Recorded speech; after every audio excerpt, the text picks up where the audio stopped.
A few years ago, I had an experience that completely changed the way I think about personal safety. Even now, whenever I stay alone in a hotel room, I still find myself checking the lock multiple times before going to sleep. At the time, I was 16 years old. My family and I were visiting a large Midwestern city during a vacation. It was supposed to be a fun trip. The hotel we stayed in was considered one of the safest and nicest in the area. It was upscale, located in a busy tourist district, and filled with families and business travelers. There was absolutely no reason for me to feel unsafe. Because I was already 16, my parents decided that I could have my own room. Their room was only a few doors away from mine, and they felt comfortable giving me a little independence. Honestly, I loved it. I felt grown up. I could watch whatever I wanted on TV, order snacks, and enjoy a little privacy. The first day passed perfectly. We explored the city, visited museums, took photos, and spent the evening relaxing in the hotel. Nothing unusual happened. Nothing that could have prepared me for what would happen the following night. The next morning, we went down to the hotel restaurant for breakfast. The dining area was crowded. Families laughed around tables. Businessmen checked their phones. Waiters carried trays of coffee and pancakes. Everything felt normal. Then, I noticed him. An older man sitting alone near the back of the restaurant. At first, I didn't think much about it. But every time I looked up, he was staring directly at me. Not glancing, not looking around the room.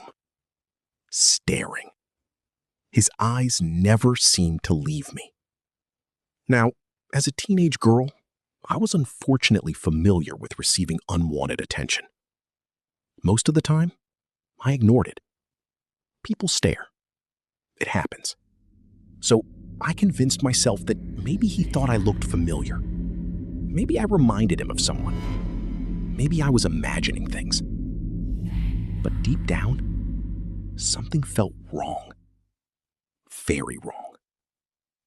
Still, I tried to enjoy the rest of the day. That evening, I met up with a friend named Ethan who lived nearby. My parents knew him and trusted him, so they allowed us to have dinner together. We spent a few hours walking around the city, talking and catching up. For the first time all day, I completely forgot about the strange man. Until we returned to the hotel. After dinner, Ethan and I decided to stop by the hotel bar area. We ordered drinks and sat talking for a while. Then, I noticed someone sitting at the opposite end of the room. My stomach dropped instantly. It was him. The same man. The same cold stare. The same unsettling expression. This time, there was no doubt. He wasn't staring accidentally. He wasn't confused. He wasn't looking past me. His eyes followed every movement I made. Every time I shifted in my chair, his gaze followed. Every time I turned my head, I could see him watching. I mentioned it quietly to Ethan. At first, he shrugged. Then he looked over. The expression on his face changed immediately. "Okay," he said. "That's weird." Even Ethan could tell. The man wasn't simply looking. He was studying me, watching me, waiting. Neither of us felt comfortable. So after a while, we decided to leave. By then, it was close to midnight. Ethan walked me back to the elevators. We said goodbye. I stepped inside, and as the doors were about to close, someone slipped through them. It was him, the old man. My heart immediately started racing. The elevator suddenly felt much smaller, much quieter, much more dangerous. I pressed myself against the wall, trying not to make eye contact, trying not to panic. The man slowly stepped closer. Not enough to touch me, just enough to make me uncomfortable. Then I realized something horrifying. He hadn't pressed a floor button. The elevator was moving upward, And he hadn't selected a destination, which meant he wasn't going somewhere. He was following me. I watched the numbers climb. 5, 6, 7, 8. Every second felt longer than the last. Finally, the doors opened on my floor. I practically rushed out. The man followed. I hurried down the hallway toward my room. When I glanced back, I saw him standing near the elevators, watching, waiting, observing exactly which room I entered. I locked the door immediately. My hands were shaking. I sat on the edge of the bed trying to calm myself down. After a few minutes, I called my parents. I told them everything. The man, the staring, the elevator, the hallway. My parents were alarmed. They contacted hotel staff and reported the incident. Security searched the area, but the man was nowhere to be found. Eventually, everyone agreed there wasn't much more they could do. The hotel promised to keep an eye out. My parents told me to lock my door and try to get some sleep. So I did. Or at least I tried.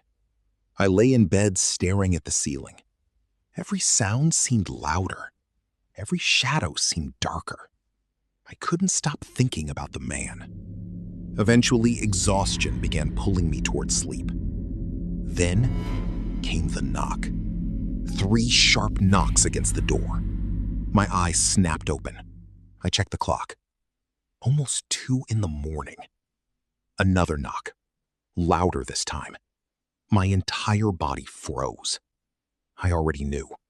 I knew exactly who it was. The knocking continued.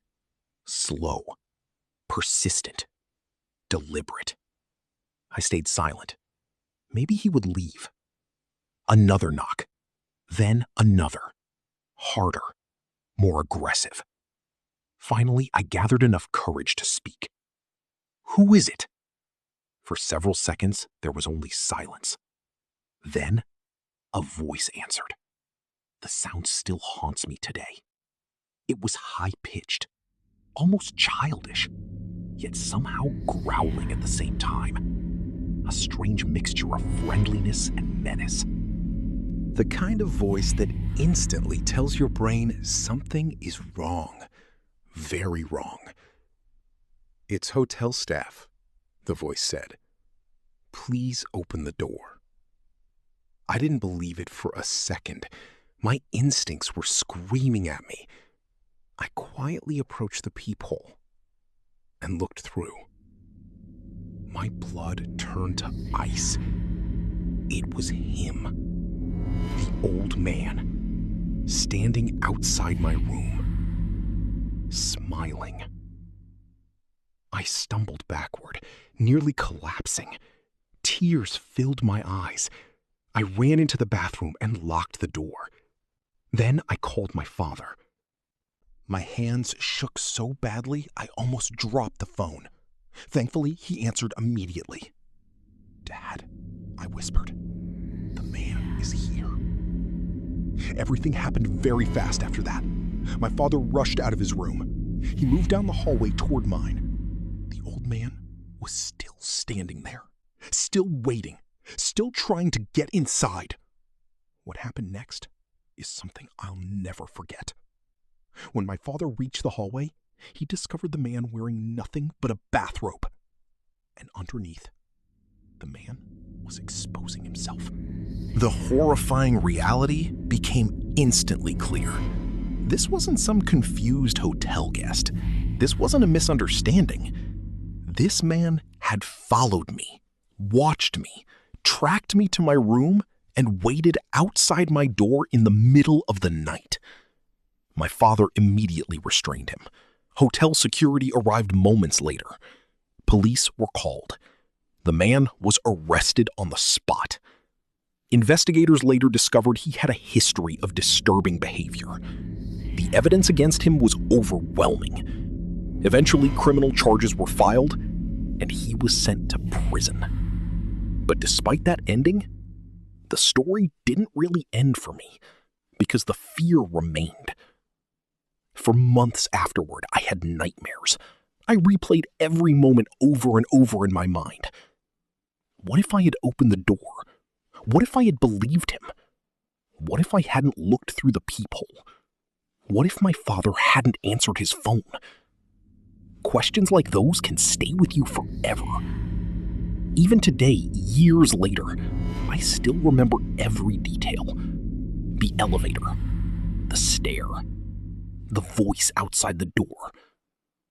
The feeling that someone dangerous was hunting me, while everyone else around me believed everything was normal. People often imagine danger appearing in dark alleys or abandoned buildings, but sometimes it happens in places that seem completely safe. Luxury hotels, crowded restaurants, busy hallways, places where nobody expects evil to be hiding. The biggest lesson I learned from that night is simple. Trust your instincts. If someone makes you uncomfortable, there is usually a reason.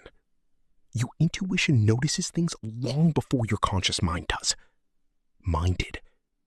And that instinct may have saved my life. Because I truly believe that if I had opened that door, I would not be telling this story today. And to the predator who spent 2 days watching me, following me, and waiting outside my hotel room, let's never meet again. Thank you for listening. If you enjoyed this story and want to hear more terrifying true horror stories, don't forget to hit the like button and subscribe to the channel.